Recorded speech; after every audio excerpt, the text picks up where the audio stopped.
I'm sorry, but I have a cold, and I hope it will not bother you too much. Well, this is the title that the rabbi gave me, and it's a very cool title, in fact. And, they give you this very cool title, and you start putting on the material, and then 2 or 3 days before, you wonder, from BPD to sulci, what do you expect me to say in 30 minutes? So, because you can do a lot of things with ultrasound, of course. So I decided to adopt an intermediate angle, and the subtitle is The Art of the Possible, which I thought it was very appropriate coming to Germany, because I think you know what is the art of the possible and where this citation comes from. If you don't know, you can ask me at the end, I'll tell you. So, an intermediate view. Well, first of all, it's important to do well the simple things. Because if you do well the simple things, you have done most of your task. If you perform a good examination of the brain, just with axial views, you will be able to pick up virtually all possible malformation in the second trimester, at least all possible malformation that can be recognized antenatal with ultrasound, because we don't see all malformation prenatally. But those that can be recognized, they certainly can be identified by a simple axial views of the brain, and we wrote these many years ago, and we even published guidelines on this. If you succeed in getting 2 views of the brain, one along the ventricles and one along the posterior fossa, and one view of the spine, you can detect most of the cerebral malformation. I will not elaborate too much about the posterior fossa because much will be said later on, but I will spend some time on the view of the lateral ventricles because I think it's a very important one. Now, in the view of the lateral ventricles, you are supposed to look at the cavum septi pellucidi, and then you are supposed to look at the posterior portion of the ventricles that the Americans define the atrium, and in England usually is defined as the posterior horn of the same structure. Now, first of all, we wrote down that it is important to look at the cavum septi pellucidi, and everyone believes it is easy to see the cavum septi pellucidi. It's a very intuitive thing. But in reality, you would be surprised at how many times I see people making mistakes in identifying the cavum septi pellucidi and stating that there is a cavum septi pellucidi where there is no cavum septi pellucidi. So let me focus a little bit about this. The cavum septi pellucidi is a structure that is normally present, 99.9% of fetuses, from about 17, 18 weeks up to the late 3rd trimester of gestation. It is fluid which is contained within the 2 leaves of the septum pellucidum, and you can compare the ultrasound with the magnetic resonance. It gives you a clear idea. It is a space which is comprised between the 2 frontal horns. But there are structures there that may cause confusion, and the most important one probably is the fornix. The fornix is made by 2 columns, and it runs in the inferior portion of the septum pellucidum. You can see the anatomic relationship. This is the septum pellucidum, these are the 2 leaves of the septum pellucidum, and this is the fornix down below. Now, by definition, the cavum septi pellucidi should appear in the 2nd trimester of gestation as a box, as a rectangular area which is fluid-filled. It interrupts the midline in the anterior third, and it fills entirely the space between the frontal horns, which is quite important. So these are the rules to be sure that there is a cavum septi pellucidi. And sometimes this is confused with the fornix. You can see the relationship between the cavum septi pellucidi and the columnar fornices in this coronal view. Cavum septi pellucidi is on top, the 2 columnar fornices are below. So if you see a rectangular area with fluid in between, that's the cavum septi pellucidi. But if you see 3 lines, that's not the cavum septi pellucidi, it's the fornix. It is important to look at the cavum septi pellucidi because this may be absent or disrupted with many cerebral malformation, but you may have a problem in the cavum septi pellucidi and you may have an intact fornix. So it's important to give the structure the real name that they have. second aspect, you should look at the spine. Looking at the spine is important. And you should look at the spine longitudinally. And all guidelines do not clearly state whether this longitudinal view should be obtained in the sagittal plane or in the longitudinal or in the coronal plane. Actually, I am always a bit uncomfortable with the coronal views because I never get a clear feeling of how the spine is, and I much prefer the sagittal views. Everyone says doing transverse scans is facultative, and in fact, I think they add not too much. Well, in reality, we look at the spine to identify neural tube defects. So it's nice to see the vertebra, but what we really want to look at is the neural tube. We couldn't see that before, but with modern ultrasound equipment, we can see it very well. You just have to scan in between the space in the spinous process, which is not ossified, between the lateral aspects of the vertebra, and you can clearly see the inside of the neural tube, which is bordered by the meninges. And you can see well, it's the opposite. It should be conus medullaris, where there is written caudequina, but you get the feeling. I mean, if you orient your probe correctly, you are able to see the inside of the spinal canal, and you're able to see the neural tube. And that is really what you are interested in, the neural tube. It's the integrity of the neural tube that you want defined when you're doing the scan. And this will be discussed later on. And I think that this is an important view that certainly must be added in all the anomaly scans that you do. That is what I would personally recommend, is the dynamic scan. You just move from one side to the other of the spine, and while you're moving, you scroll, and you see the spinal cord inside.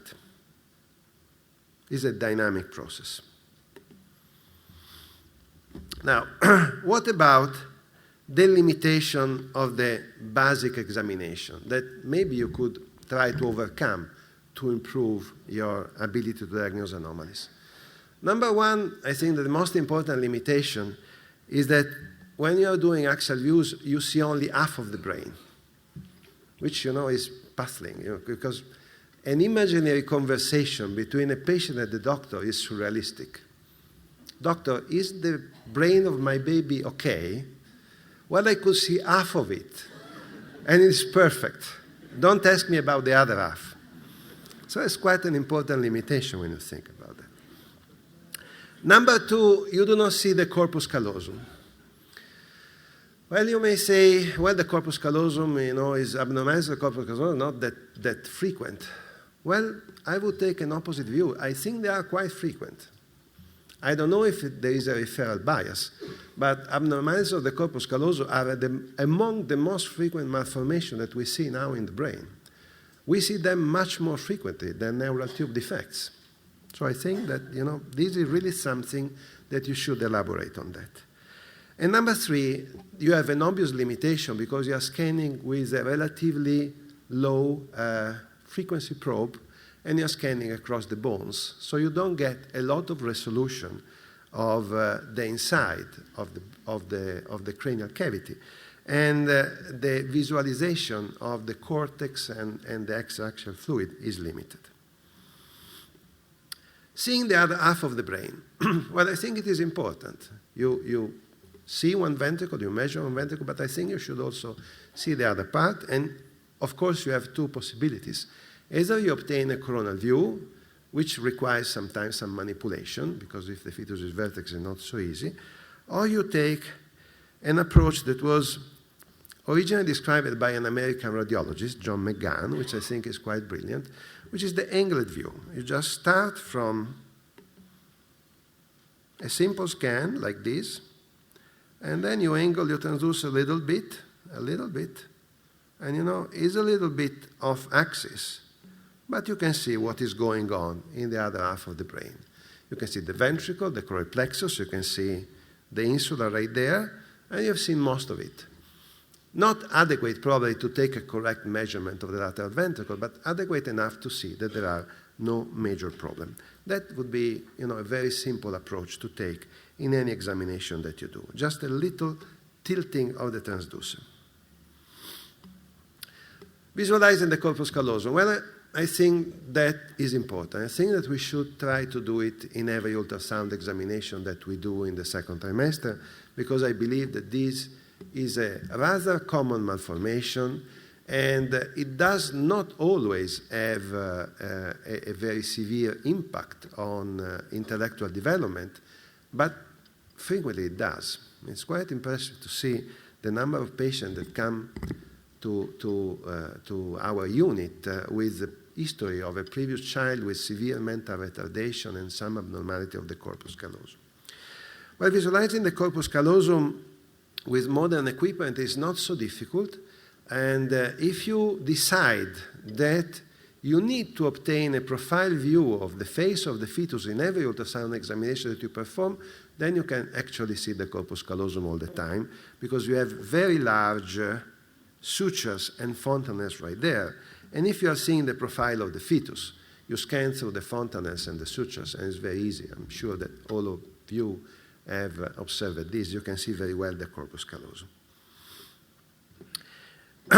If you really have a difficult fetus, sometimes you can manipulate it, and that would be the rotation that is necessary to get.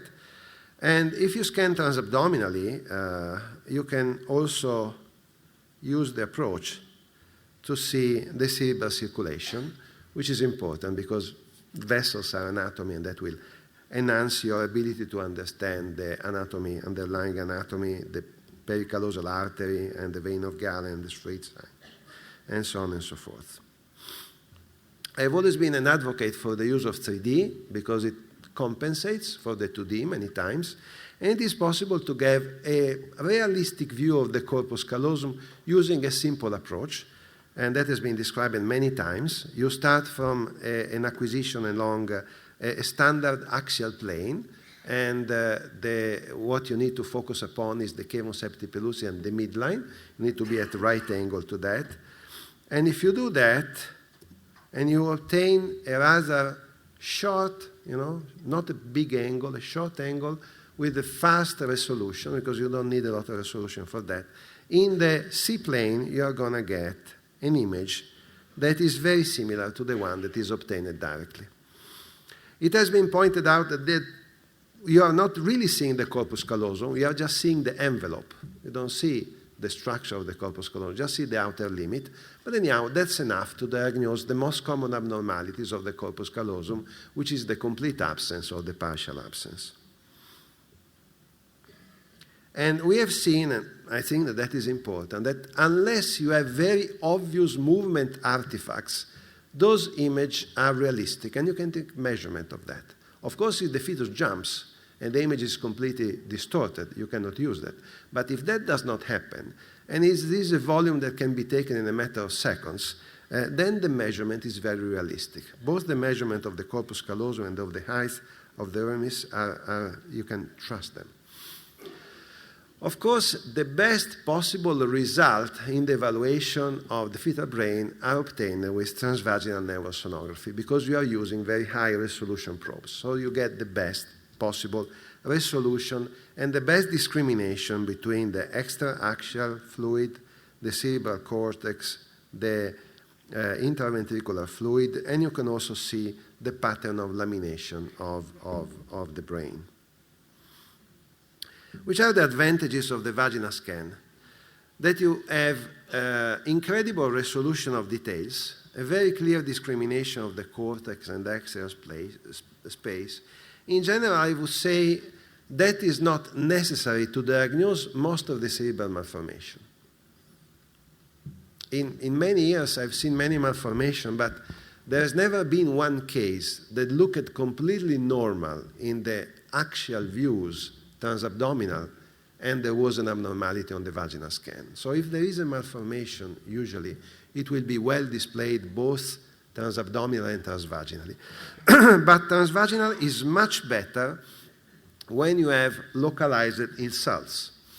When you are dealing with intrauterine insults, hemorrhages, particular infection, Well, when you look at you need to look at the echogenicity. When you need to look at detail, that is where transvaginal ultrasound is really extremely important. And that is why when we have a fetus that is at risk for cytomegalovirus infection, and the recent evidence suggests that ultrasound is so important in these cases, we'll try to do our best to get transvaginal views and even go all the way to try to do manipulation of the fetus and an external version to get the fetus in a cephalic presentation. I'm sure you all want to know about sulci because that is a new frontier. There's been a lot of discussion about this. Sulci, they represent a problem, of course, because sulci represent the indirect consequence of the development of the cortical plate. And the reason why the brain is corrugated is to allocate a lot of surface in a relatively small volume. So it has evolutionary value. But development of the cortical plate starts late during human development. Up to 15 weeks, up to 22 weeks, as you can see, the brain is almost completely smooth. So when we focus our attention to see cerebral malformation, 20 to 23 weeks, the cortical plate is not yet formed. It will be formed in the following weeks. And it is only by about 33 to 35 weeks that the brain takes its final configuration with all these corrugated aspects. Well, let me tell you, on top of everything, that if there is clearly a problem of a potential cortical malformation, abnormal convolutional pattern, magnetic resonance is by far the most important tool because it has many advantages over ultrasound. I always thought that ultrasound is excellent, but it is a bit like a searchlight. You know, you send a beam light into the head of the fetus and you see something, but you never have a real panoramic view. Well, with magnetic resonance, you may not have the same level of resolution, but you get panoramic view, which is extremely important. Nevertheless, there have been many studies looking at the development of the sulci, development of the cortical plate with ultrasound, and I brought to you some correlation that to give you an idea what is the normal development and which are the sulci that are seen first of all. And there is a difference in studies. If you look at autopsy, if you look at ultrasound, or if you look at magnetic resonance, because they are different things. Most likely you can start to see a sulcus with autopsy much before that can be clearly identified with ultrasound. And ultrasound and magnetic resonance are different, they are not exactly the same. As you can see, the parieto-occipital sulcus and the calcarine sulcus are the first one to be identified with autopsy around 16 weeks. And with ultrasound, you start seeing them around 18 weeks. And you should see all of them around 20 to 22 weeks. This is first seen and this is last seen. And magnetic resonance is more or less the same. Now, here is a discrepancy because usually the cingulate is seen very early with autopsy, but I see it quite late with ultrasound. It's difficult to see it. And central is difficult, and the gyro of the convexity are seen much later on. The parieto-occipital sulcus is easy to see. It's this big indentation that you see right there, and that is the calcarine sulcus, which is just at a right angle to that. And if you scan tangentially, that is the main problem when you are dealing with demonstrating the invagination of the surface, is that you need a lot of creative scanning. You can see them, but you can see them also with standard axial planes. The parieto-occipital sulcus is always there, and you certainly are able to see it when you measure the atrium of the lateral ventricles. You can see it as a clear indentation right there. It's very clear. Forms a sort of a diamond shape, and it indents the cavity of the lateral ventricle. And in fact, Laurent Guibault has suggested that to standardize the measurement of the atrium, we should always put the calipers close to the parieto-occipital sulcus, because it is there since 20 weeks. And if you want to see the calcarine, as you can see, the calcarine and the parieto-occipital are at a straight angle. You need to go coronal, and you see both of the indentation. The cingulate gyrus, well, it's supposed to be there since quite early, but in reality, I have difficulties in seeing that before 26 or 27 weeks. One important phenomenon is certainly the opercularization of the insula, because the insula, the lobe of the insula, is on the surface of the brain at the very beginning, and then it becomes enfolded deep into the brain by the growth of the frontal, temporal, and parietal lobe, the so-called opercula. As you can see, is widely open right here, then it starts invaginating around this time, 22 weeks, and then it is fully closed by 35 weeks.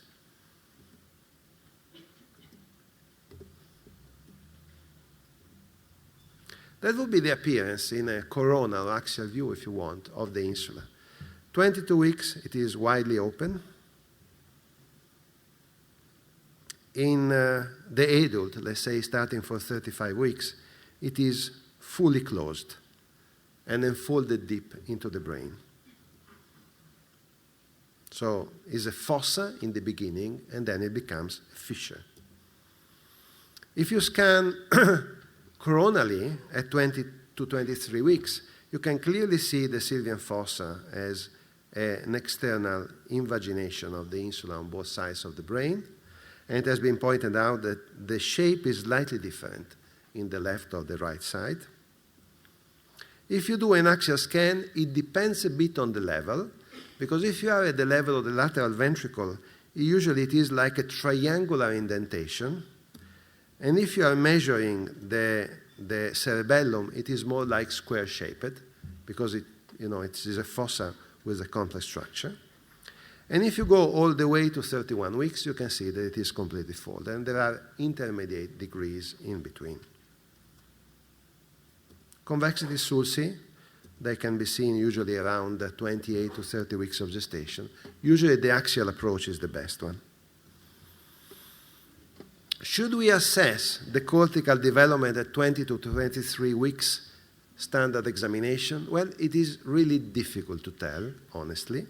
But if we were to do that, probably the best approach would be to be sure that there is a parieto-occipital sulcus, which is indenting the area of the lateral ventricles, and that there is a Sylvian fossa that results in a sort of a square-shaped invagination of the surface of the brain at the level of the thalami. It is difficult to tell whether we should systematically screen for these findings, because certainly the evaluation of the convolutional pattern is of major relevance in cases that increase the risk of cortical malformation. And the typical examples are a patient with a previous child with a convolutional pattern abnormality, and then you try to do the best, because many of these conditions are inherited, they are transmitted, or you have an abnormal anatomy of the brain. And if you have abnormal anatomy of the brain, the convolutional pattern is of major relevance from the point of view of the prognosis. Now, in these settings, it's really of extreme importance that you try to assess whether the convolution are normal or not. In low-risk fetuses, identification and mid-gestation of these findings certainly is reassuring, but I would say that the positive and the negative predictive value are going to be exceedingly low. I never seen one fetus with a cortical malformation that had only a completely smooth brain. They usually have something else. So I would not say that this is really critical for your examination, because my question would be, if the brain is completely normal, but at 22-week gestation I do not see the parieto-occipital sulcus, what am I going to do?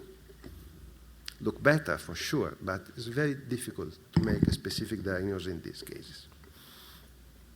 Well, to conclude this long discussion, the conclusion is that the well-performed axial views of the fetal brain and mid-gestation are the cornerstone for the identification of cerebral malformation, because they virtually identify all malformation, with, of course, the obvious consideration that we do not see all malformation. We only see the malformation that can be diagnosed with sonography. Demonstration of both hemispheres and the corpus callosum, I think, is a very useful adjunct to this basic examination. and I think that should aim to obtain it in each pregnant patient that we see. Direct visualization on neural tube, to me, makes a lot of sense because patients want to know if the neural tube is intact more than if the vertebrae are there. Vaginal sonography is certainly recommended when there is a suspicion of a malformation, and particularly in the case of possible intrauterine insults and infection in particular. Thank you very much for the attention.